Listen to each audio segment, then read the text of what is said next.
कल हम यमुना जी गए थे तो हमने उसमें देखा कि बहुत सारे गंदे नालों का पानी उसमें जा रहा है। तो हमारी जो गॉड की बनाई ये प्राकृतिक चीज़ें हैं, नेचुरल चीज़ें हैं, हम इन्हें बिगाड़ते चले जा रहे हैं। क्योंकि और हम देखते हैं विदेशों में वो अपनी प्राकृतिक चीज़ों को इतना अच्छा बना रहे हैं कि हम वहाँ तक कभी पहुँच ही नहीं सकते हैं। और जैसे कि हम लोग अंधविश्वास में नदियों को माता मानते हुए इनको कचरा में परिवर्तित करते हैं, और वो नदियों को नदी मान रहे हैं, वो अपने प्राकृतिक चीज़ों को इतना सर्वोच्च बना रहे हैं कि हम सोच भी नहीं सकते।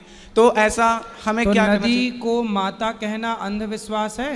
नहीं गुरुजी, अंधविश्वास तो नहीं है, मगर हमें इनमें कचरा नहीं फैलाना चाहिए, हमारा कहने का मतलब है। और वो नदी को नदी मान के उसे इतना प्योर कर रहे हैं, और हम नदी को माता मानते हुए हम इन्हें इतना गंदा करते जा रहे हैं। कौन? आप बताओ कि नदी पर गंदगी, नदी को गंदा किसने किया, ये बताओ। नदी को गंदी हम ही लोग कर रहे हैं ना, अपने नालों का पानी उसमें गिरा गिरा के। सुनो, नदी को गंदा किन लोगों ने किया? सुनो, राजनीति जानते हो? जी गुरुजी, बहुत कम। थोड़ा जानो। हमारे देश में जब आज़ादी हुई, देश आज़ाद हुआ, जी गुरुजी। तो पहला शिक्षा मंत्री मुसलमान को बनाया गया। जी। अब शिक्षा मंत्री जब मुसलमान बनेगा तो वो गीता पढ़ने देगा? नहीं। रामायण पढ़ने देगा? नहीं देगा।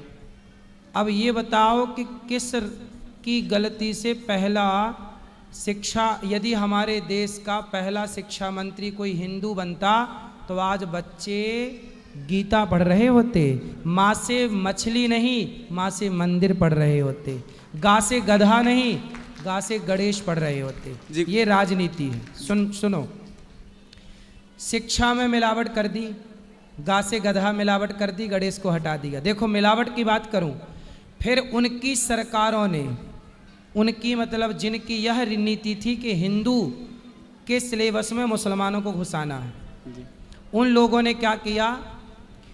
गुरुकुलों को बंद करके गुरुकुलों की मान्यता छीन ली और मदरसों को मान्यता दिला दी। पहले शिक्षा मंत्री जो मुसलमान थे उन्होंने सारे, आज भी गुरुकुलों को मान्यता नहीं है, ना के बराबर, और मदरसों को मान्यता है।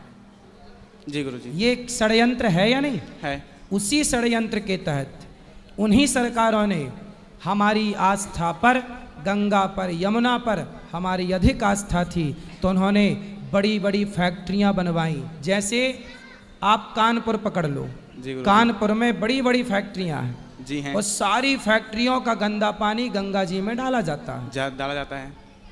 अभी वर्तमान सरकार ने उसे रोका, तब गंगा जाके थोड़ी साफ हुई। जी।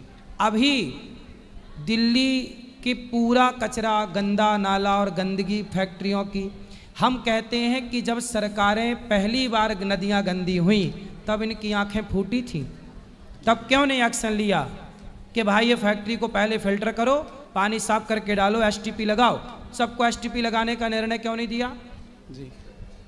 फिर सोचो, हमने ये गौरी गोपाल जो आप खड़े हो ना, यहाँ पर इतनी सारी वृद्ध माएँ रहती हैं, तो माताओं का जो भी यहाँ पर लोग रहते हैं हजारों, उन सभी का जो वेस्ट निकलता है, जैसे मलमूत्र कहते हैं, हमने इस गौरी गोपाल में एसटीपी लगा रखी है। हमने सरकार की गाइडलाइन के अनुसार 50 लाख रुपए खर्च एसटीपी में किया, ताकि जो मलमूत्र है वो डायरेक्ट नालों में ना जाए, यमुना जी में न जाए। पहले यहाँ पर सेटअप लगा हुआ है कि गौरी गोपाल, पहले उसे हम लोग फिल्टर करते हैं, पानी को साफ करके नाले पे छोड़ते हैं और गंदगी निकाल के खेतों में डलवाते हैं। जी गुरुजी। ये हम कर रहे हैं, जो काम सरकार का है। हम जागरूक हैं तो हम सब कर रहे हैं, लाखों नहीं 50 लाख खर्च होता है हमारा इस काम के लिए। पर क्या करें, ईमानदारी से करना है तो करो, बेईमानी से तो फिर देखो, ये सब सरकारों का षड्यंत्र था, जो भारत की संस्कृति पर इन्होंने आघात किया, श्रद्धा पर हमला किया कि गंगा को तुम माता कहते हो, हम उस गंगा को गंदी करेंगे। तुम यमुना को माता कहते हो, हम उस यमुना को गंदा करेंगे। और वह राजनेता सफल भी हुए। जी गुरुजी।